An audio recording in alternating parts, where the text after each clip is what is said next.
नमस्कार। बात कर लें सबसे पहले हम आपकी कनिष्ठा उंगली के बारे में। कनिष्ठा उंगली की लंबाई बहुत बढ़िया, बहुत सुंदर, बुद्धिमान व्यक्ति हैं, ज्ञानवान व्यक्ति हैं, धन भी अर्जन करते हैं और सही दिशा में अपनी तरफ से पूरा प्रयास भी करते हैं। परेशानी ये है कि इस उंगली की जो लंबाई है वो सूर्य की उंगली के प्रथम पर्व से लंबी है, यानी कि ऐसे व्यक्ति का जीवन बढ़िया सुचारू रूप से चल रहा होता है और व्यक्ति ऐसा निश्चित रूप से अपने जीवन में ज़्यादा धन को कमाने के लिए, ज़्यादा बढ़ोतरी करने के लिए अपने जीवन में निश्चित रूप से ऐसा व्यक्ति गलत डिसीजन लेता है और उसके कारण बिना वजह घाटे का नुकसान उठाता है। तो ये इस तरह की स्थितियों की उंगलियों के साथ होता ही होता है। यहाँ पर सूर्य की उंगली की बात करता हूँ तो इस चीज़ में आपको सावधान रहना है। सूर्य की उंगली यश मान सम्मान के हिसाब से और इस उंगली की लंबाई अपने आप में शनि की उंगली के बराबर दिखाई देती है। ये अपने आप में ज़्यादा अच्छा संकेत नहीं। यहाँ पर मुझे लगता है या तो वो कमी है।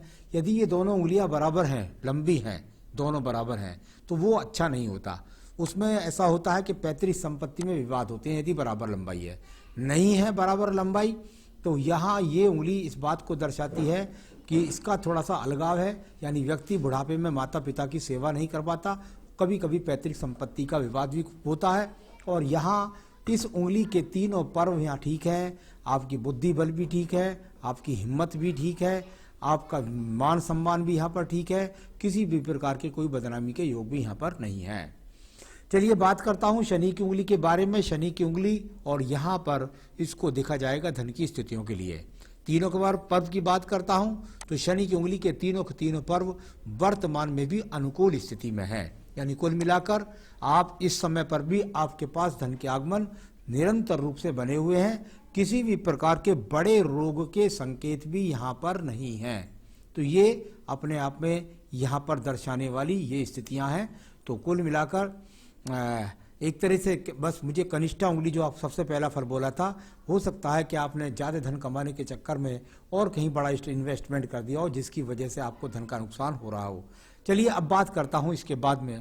तो यहाँ निरंतर रूप से ठीक ठाक आपके धन के आगमन है। और बात करता हूँ बृहस्पति की उंगली के बारे में।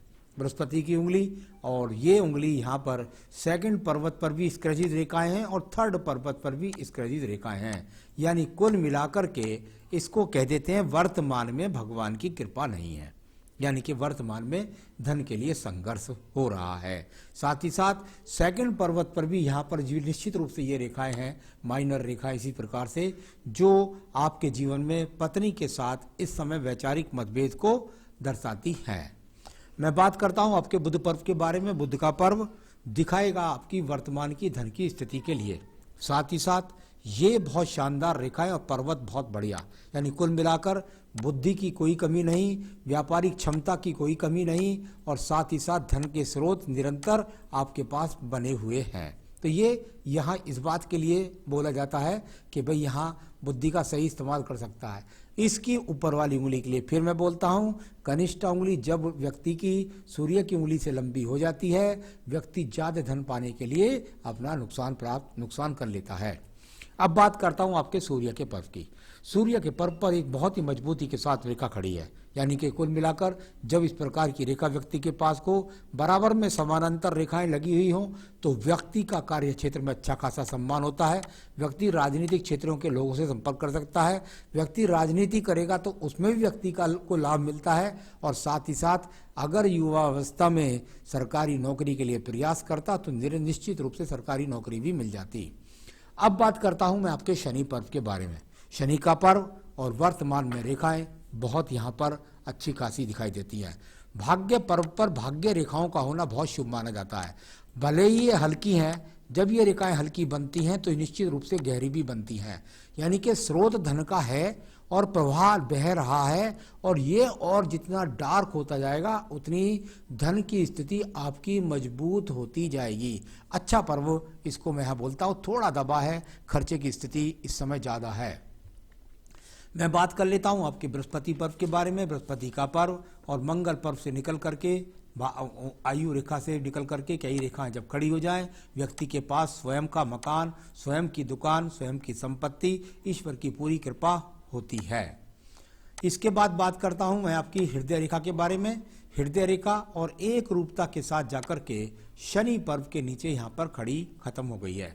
इस प्रकार से शनि पर्व के नीचे अगर रेखा खड़ी हो जाए तो शनि व्यापार का कारक होता है। व्यक्ति के अंदर व्यापार व्यापार व्यापार, धन धन धन, बस मन हर हृदय के अंदर भी यही बात, और काम में भी यही, और व्यवस्था में व्यक्ति लगाता है। ऐसे व्यक्ति कुछ स्वार्थी भी होते हैं। किसी प्रकार के कोई रोग का संकेत यहाँ पर मौजूद नहीं है।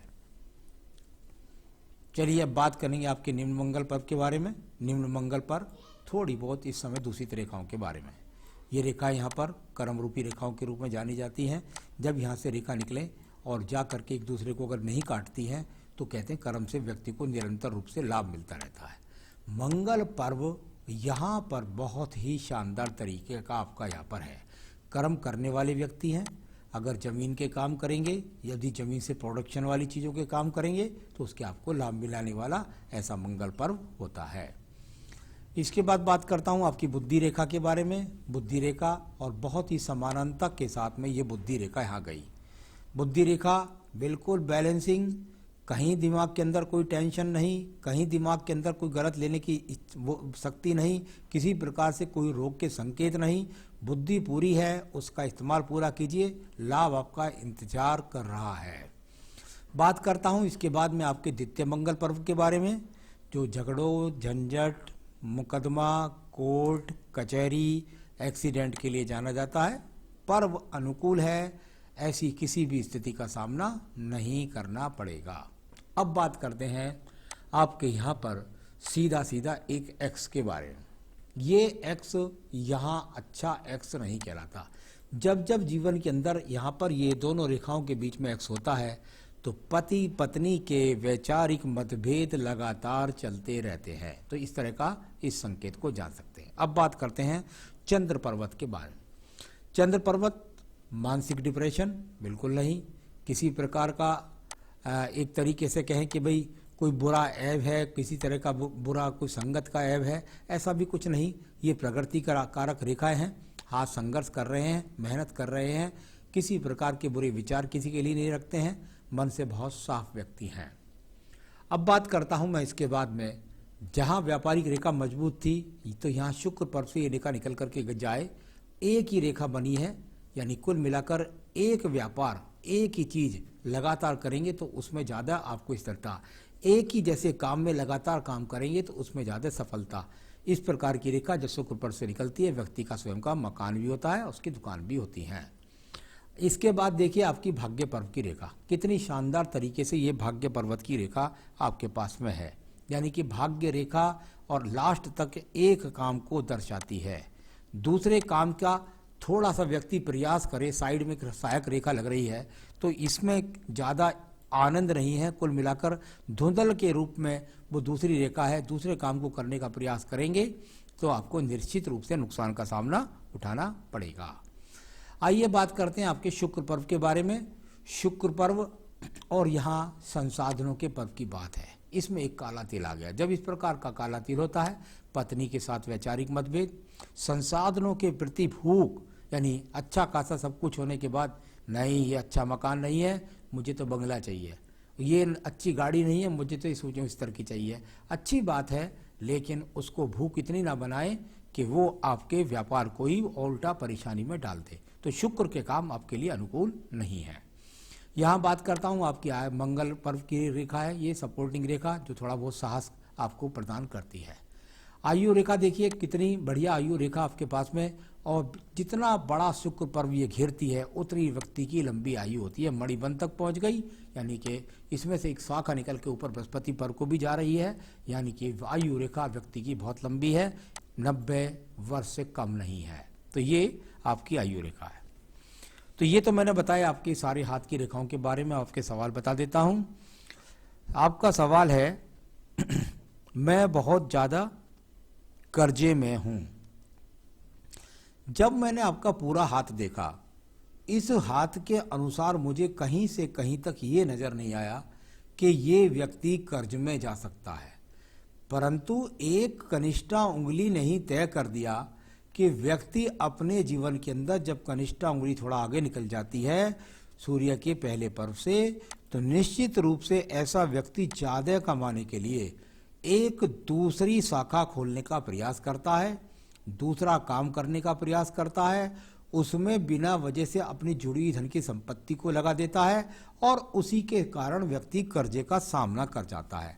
यहाँ किसी प्रकार से ये कारण होने के कारण ही आपके ऊपर कर्जे की स्थिति हुई होगी, उससे आप निकल जाएंगे, उसकी ज़्यादा चिंता न करते। 2 व्यापार बताए आपने, शुक्र पे काला तिल था, बिल्कुल शुक्र के काम ना करें, महिलाओं का कोई काम ना करें, कपड़े का कोई काम ना करें, दूध का कोई काम ना करें, किसी प्रकार के टेंट का कोई काम ना करें, फूलों का कोई काम ना करें। काम करने हैं आपको सिर्फ और सिर्फ मंगल के, दोनों की दोनों तरफ मंगल शनि बहुत इक्वल हैं आपके, यानी कुल मिलाकर आपको अपनी जो किराने की दुकान है वही करनी है। आप चाहें तो खान पान के जो दूसरे पदार्थ होते हैं उनकी एजेंसियां लेकर के आप सप्लाई कर सकते हैं। आप चाहें तो जमीन की लेया देवी भी कर सकते हैं, तो उसमें भी आपको काम होगा। आप चाहें तो बरौड़ी, बदरपुर, सीमेंट इनका काम करें तो उसमें भी आपको लाभ मिल जाएगा। तो कुल मिलाकर के आपको मंगल के ही काम करने हैं, कोई दूसरा काम नहीं करना है। तो आप किराने के काम पर ध्यान दें और उससे संबंधित कोई और एजेंसियां मिलती हों तो वो कर सकते हैं, उससे आपको लाभ मिलेगा। तो ये मैंने आपको सुझाव दे दिया है। और कर्ज खत्म होने की चिंता ना करें, बहुत तेजी के साथ में अपने दूसरे काम से धीरे धीरे आप अपनी रकम निकालिए और धीरे धीरे आपका कर्ज समाप्ति की ओर चला जाएगा। एक काम पर पूरा फोकस करिए, मंगल के काम पर। उसके लिए मैं उपाय बताऊंगा, उसे कर लेंगे तो बहुत तेजी से और भी। तो ऐसा नहीं है आदमी कर्ज में मरने वाला नहीं है, उठ जाएगा दोबारा से।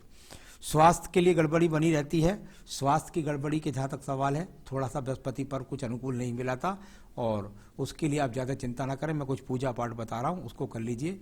स्वास्थ्य के लिए तो आपको पहन लीजिए मूंगा, आपके कार्य में प्रगति के लिए और स्वास्थ्य के लिए एक बेहतरीन सा मूंगा पहन सकते हैं। आप चाहें तो मुझसे मंगा सकते हैं, मैं आपके स्थान तक पहुँचा सकता हूँ। तो ये मूंगा पहनिएगा।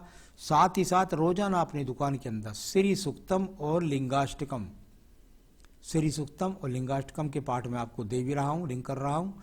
तो उनको आप रोजाना किताब मंगा करके पढ़ सकते हैं, यूट्यूब से पढ़ सकते हैं। तो इनको करें, फिर देखिए आपके जीवन के अंदर अनुकूलता होती चली जाएगी। नमस्कार।